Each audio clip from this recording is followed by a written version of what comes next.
नुसतं मतचोरी यांचे धंदे कसे चालू आहेत तुम्हाला कल्पना आहे?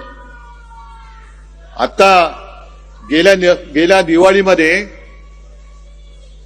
महाराष्ट्र नवनिर्माण सेनेच्या त्या दीपोत्सवाचं उद्घाटन माझ्या हस्ते केलं. राजनी मला बोलवलं होतं आणि मी तेव्हा बघत होतो.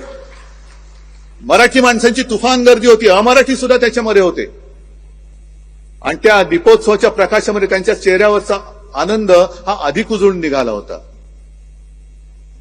आता हा सगळा आनंद आहे, सगळीकडे आनंद आहे, मग याच्यामध्ये विपा कसा घालायचा, मीठ कसं टाकायचं?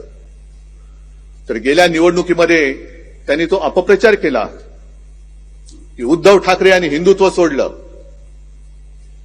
काय अमुक नाही केलं तर दिवाळीची रोषणाई होऊ देणार नाही. अरे माझ्या हस्ते दीपोत्सवाचं उद्घाटन झाले.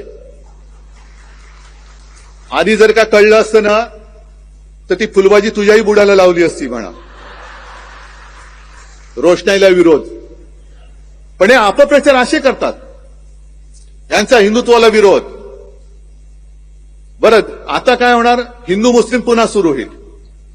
म्हणजे आपण सतत मारामाऱ्या करत राहायचं, सतत टेन्शन खाली राहायचं आणि हे यांचे मतचोरी करून काय वाटेल ते करून पुन्हा आपल्या डोक्यावरती बसतात. ज्या वेळेला तुम्ही लक्षात घ्या की हिंदू मुसलमान असे हे तणाव निर्माण करायला सुरुवात करतात, समजायची निवडणूक आली. बरं यांची थेरं काय?